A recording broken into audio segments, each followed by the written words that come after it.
Okay, come on in. Closer, come on. Come on, Phil. We got room over here, Phil. Come over here.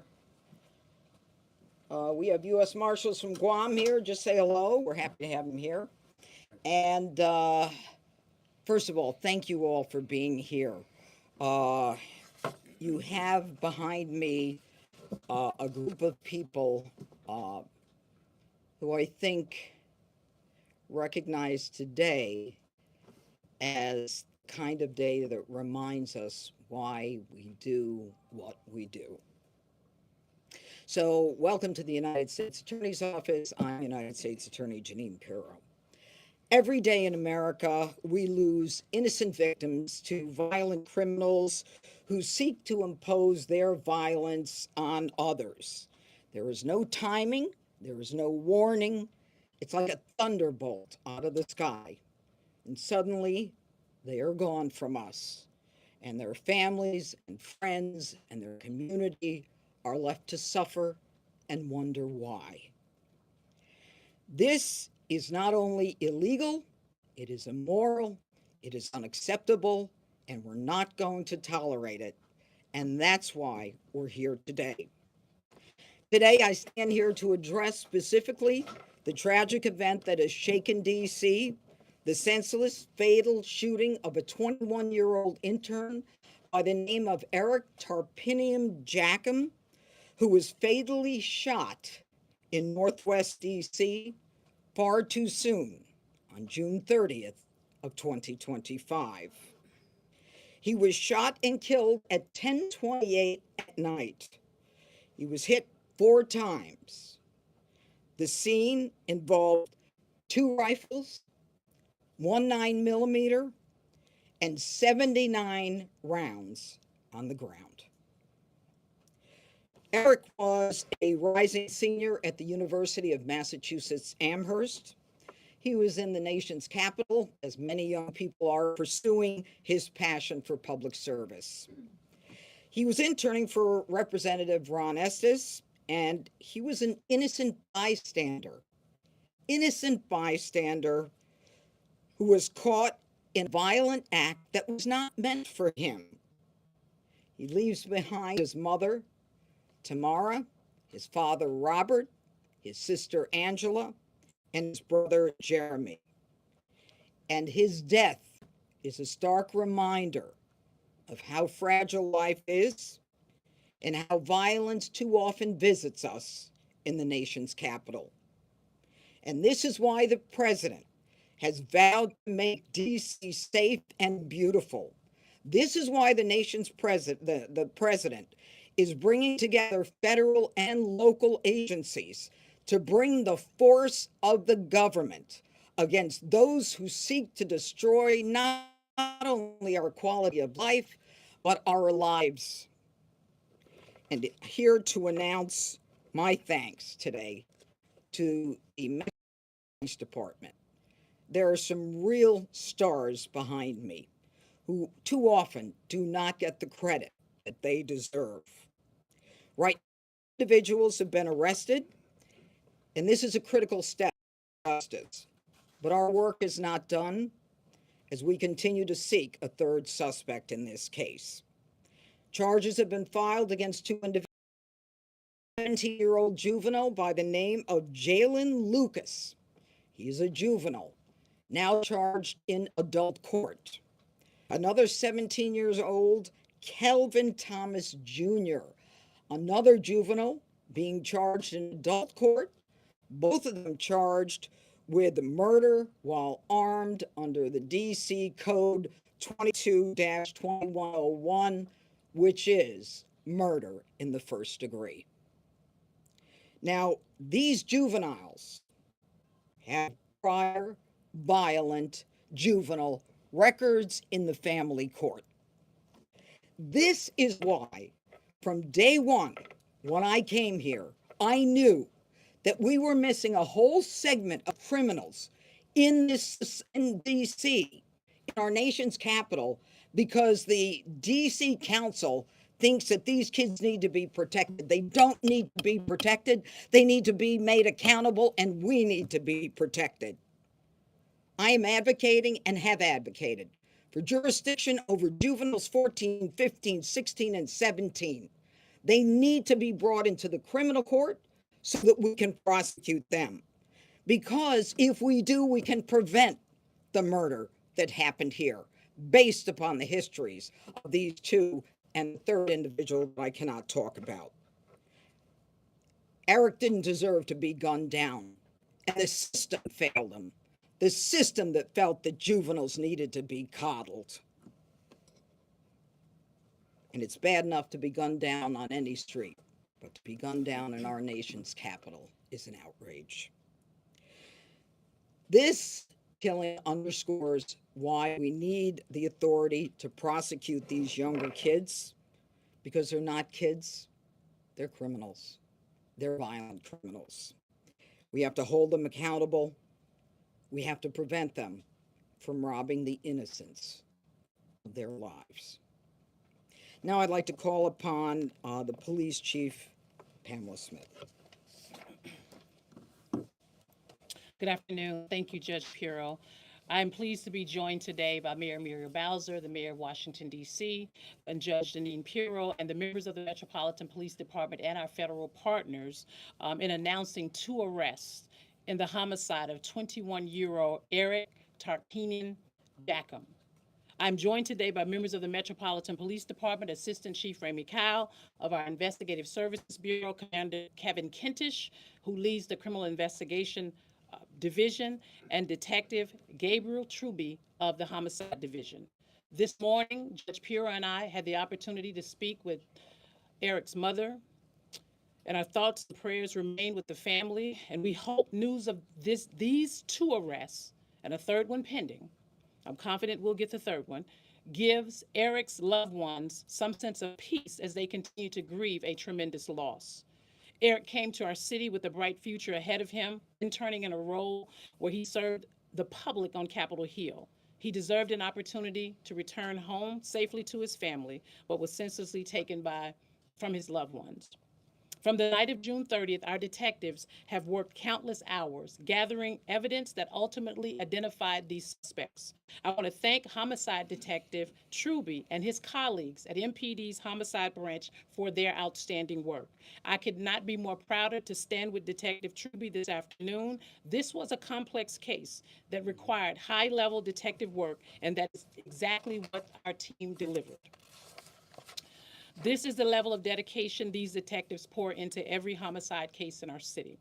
I also want to thank the U.S. Attorney's Office and the FBI Washington Field Office for their assistance throughout the investigation, and our partners at the Capital Area Regional Task Force, which we call Cardiff, and the United States Marshal Service for their efforts locating and apprehending these suspects this morning. I hope today's arrest sends a message to individuals who choose to commit violence in our city. If you harm innocent victims in our community, we will hold you accountable. I will now turn it over to Commander Kentish, who will share brief details and facts about the case that he's able to share today. Good afternoon. I am Commander Kentish, Kevin Kentish, with the Commander of the Criminal Investigations Division. This morning, 17-year-old Kelvin Thomas Jr. of Southeast D.C. and 17-year-old Jalen Lucas of Northwest D.C. were placed under arrest by members of the Capital Area Regional Fugitive Task Force and United States Marshals. They were arrested pursuant to a D.C. Superior Court arrest warrant, and they were both charged with first-degree murder while armed, premeditated. Both are being charged as adults in this case under our Title 16. The investigation revealed that around 10:30 p.m. on the night of June 30th, our suspects got out of a vehicle at the intersection of 7th and M Street Northwest. They opened fire in the direction of 2 individuals that were riding a bike southbound in the 1200 block of 7th Street Northwest. One of those individuals, a 16-year-old male, was injured as a result of the shooting. He ultimately survived. 20-year-old Eric Tarpinian Jackham and an adult female were also struck by gunfire. Neither were the shooter's intended target based on our investigation. Mr. Tarpinian Jackham was subsequently transported to a local area hospital where he was pronounced deceased. After the shooting, we know that our suspects re-entered the vehicle and fled the scene. Detectives determined that the vehicle had been stolen in Maryland days prior to the homicide. Shortly after the homicide, the vehicle was also recovered unoccupied in Maryland. Over the course of the investigation, detectives spent hundreds of man and woman hours analyzing surveillance video footage around the shooting, in addition to multiple other surveillance video footage in the area. That video footage, along with the assistance of community members and analysis of evidence recovered throughout the investigation, ultimately led to the identification of 3 suspects. Once those 3 suspects were identified, we applied for search warrants that were granted that day. Following the identification of our suspects, we then sent our warrants over to Cardiff. During that process, Cardiff and the United States Marshals were able to identify our suspects and locate them this morning. At this time, detectives believe that the shooting was a result of ongoing neighborhood crew dispute. We are still investigating this case, and ultimately, if you have any additional information, please call 727-9099. And if you have any information that you wish to remain anonymous, please text us at 50411. I will now turn it back over to Judge Pirro for any other comments. Thank you. Mayor Bowser? Thank you, Judge. I want to echo what we've heard today about ensuring that there is justice for Eric. Any level of gun violence in our city is unacceptable, and certainly someone just walking up the street in the evening on one of our DC streets should be safe in doing so. I wanted to be here with the chief of police, with our outstanding detectives and investigators and our federal partners, to thank them for the many, many hours of work, hard work, putting the pieces together to ensure that there is justice served here. I couldn't be prouder of MPD. My condolences certainly go out to the family, and I want to thank Judge Pirro for her attention to this, not just through this arrest, but all the way through the prosecution. Thank you. I didn't mention that the United States Marshal Gaddy Serralta is here. Gaddy, you want to say anything? Just Okay. the only thing I can say is that the focus of the task force going forward is to catch and arrest and bring to justice the 3rd individual that we're looking for. Thank you. Okay. Judge, you mentioned 2 rifles, and Justice Department has ordered you not to prosecute the crime of spraying that, If you use a rifle in a crime, we prosecute you. Right, but will it make you harder to? No. You see, the problem with that was not recognizing that you use a rifle or a shotgun in a crime, you are going to be prosecuted. There is no there is no problem going forward with those prosecutions. I'm sorry? What about taking them off the streets? I guess the thrust of my question. Well, the thrust of your question is really not a part of this case. We've got shotguns and actually rifles and a 9mm. Okay, and we had a shootout. And by the way, there isn't just this one homicide victim. There are 3 other victims. They did not die, and a 4th victim who suffered shattered glass, I believe, on her face. So there are other victims as well in this case. Yes. Judge, and this is also the mayor. Do you expect that the process that you're advocating for, which is to take more of these juvenile cases, is that something that you require Congress's approval, and do you have the city's or the mayor's support for that? Is my first question. Okay. Answer the first, and I'll let the mayor answer the second.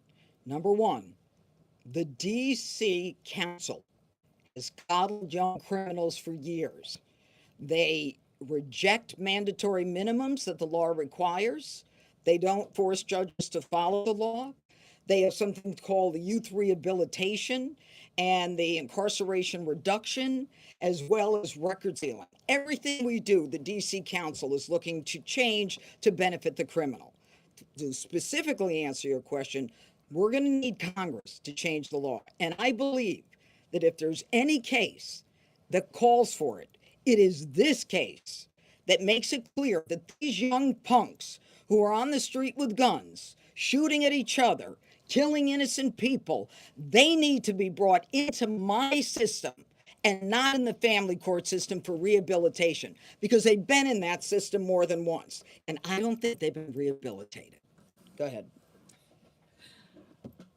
Well, I'm not going to comment on any pending legislation, but I will say this. The reason why we're here talking about 17-year-olds being charged as adults is because the U.S. Attorney has that authority for 17-year-olds.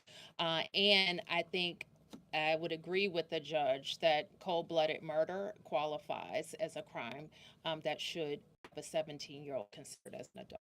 And Judge Pirro, just to follow up on the ongoing, I guess, war of words we might describe it between you and Judge Faruqi. I'm just wondering, one of the things, he had very sharp words yesterday saying that the office essentially had lost some credibility. In his view, what do you say to the grand juries which are returning true bills, and is there a change that needs to come from your end of things? Absolutely not. Judge Faruqi has never really met someone with an illegal gun that he hasn't felt some compassion for. Okay? And I'm not going into grand juries and telling him what to do and what not to do. That is their prerogative. We are advisors to grand juries. We tell them what the law is. We present cases that are clearly based on the evidence. Okay, and you and I can go through every case and I can show you how every element of the crime has been met, and then it's up to the grand jury to make a decision. But as far as I'm concerned, my job as a prosecutor is to bring criminals into court and to try to prove my case beyond a reasonable doubt. I'm not into going back and forth with judges. I was a judge, okay? That's not what I did as a judge. So we need to leave politics out of it. I'll do my job. He should do his job as a judge and leave his politics out of it. That's enough. Yeah. Yes. Just for clarification, the third suspect, are they also a juvenile, and will the suspects face additional charges given their other victims? This case will be presented to the grand jury, and there will be more charges that were added. The other individual, I'm not going to get into identifying his age. I don't want to specify who he is. Is a minor man, He's a teenager. but not a minor. 15. No, he's an adult. Yeah, I don't want to say. Do you want me to say his age? No. Yeah, not a minor. Last question. Judge Pirro, would you consider seeking the death penalty in this case? And for Mayor Bowser, Attorney Pirro has said that she would consider seeking the death penalty for the Capital Jewish Museum shooting. Is that something that you would consider? Number one, under the DC code, which is what they're being prosecuted under, 22, I think it's 2201, there is no death penalty in the DC code, so it's not a possibility. It's only a possibility in federal cases. This is not a federal case. I have nothing further. Let me ask a few questions just about the investigation. So it's been a couple of Channel 7. It's been a couple of months, Judge, since the incident. I was just curious how you were able to track these guys down and where exactly what they caught today. Wait, can you talk? I prefer not to. A little intimidating. Video evidence. Good afternoon. We were able to identify and track these suspects through various videos throughout the Washington, D.C. area. We did multiple interviews. We spoke with a lot of people. And in reference to this morning, all suspects were apprehended in the District of Columbia. Where? I'm not going to specify exactly where, but they were apprehended in the District of What did Columbia. they do for the past couple of months? Do you have a sense? I don't know. We've been investigating the case. What they've been doing on a day-to-day basis would have to be asked to them. All right. I just want to mention two people.